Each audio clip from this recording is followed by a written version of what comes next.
All right, well, the West African regional body ECOWAS has suspended Burkina Faso's membership following this week's military coup. Burkina Faso's army overthrew President Roch Kabore on Monday following public frustration over his handling of the country's security amid militant insurgency. Let's take this discussion further then.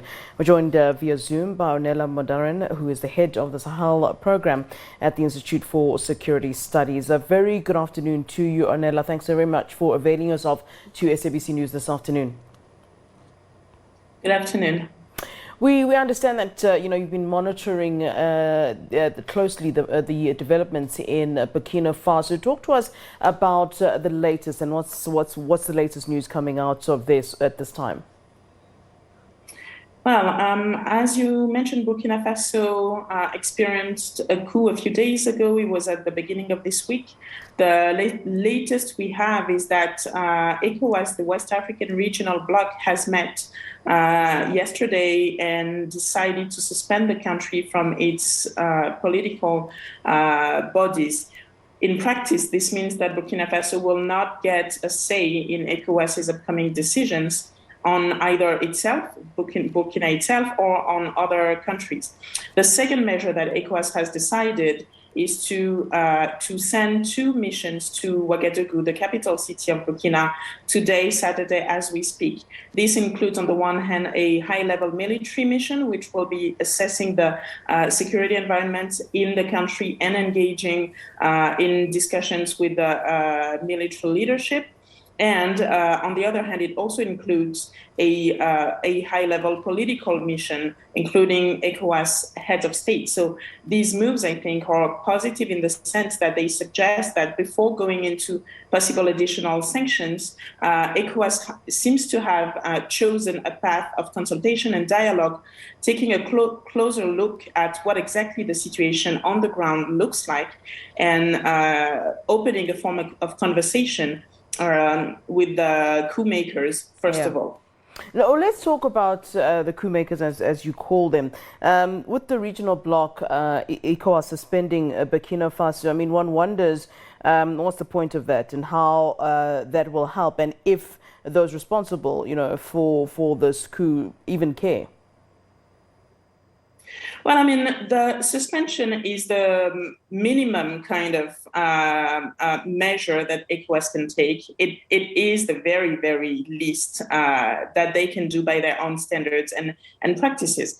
As I mentioned, what this does in practice, it's not going to solve the crisis, and it's quite clear that no single and quick measure will. But what it does is that it ensures that Burkina Faso does not get a say in ECOWAS's decision going forward, because the country is in a breach of its commitment towards democracy and good governance.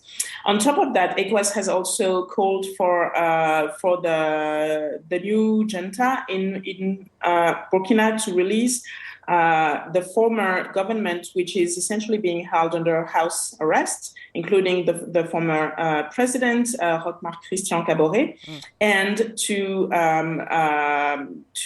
return the power to them. It's quite unlikely, of course, that they will be returning the power, but the way forward should likely include, conversations and consultations both between the junta and the ECOWAS, but also between the junta and Burkina Faso political and civil society actors in order to determine what the way forward should be.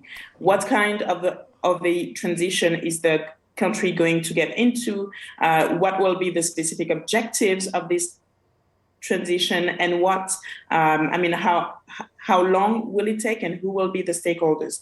All these questions are still pending in the air. Again, we're only a few days after the coup, and it will be very important to see in the next few days how these conversations evolve. Okay, we've also seen, of course, the impact of the international community withdrawing its support after the coup in Afghanistan. What then can we expect from Burkina Faso? Can we expect similar? So Afghanistan is a very far away example, and there's very little in common with the situation between the situation there and what we're seeing in the Sahel. If we want if we want to make comparisons, maybe the closest, both geographically and in terms of context, to Burkina Faso would be the case of Guinea. So in West Africa, Guinea is another country that has undergone a coup recently in September last year. And this is a country where ECOWAS has taken a kind of lighter approach than with Mali. So until now, the external economic support is not interrupted. There is no closure of borders or any such thing. So we're very far from that. And there is no such thing as extreme sanctions or withdrawal of all international partners. No such thing is happening in Burkina as we speak. Yeah. All right. Thank you very much for giving us your analysis and information there. We certainly do appreciate it, Ornella.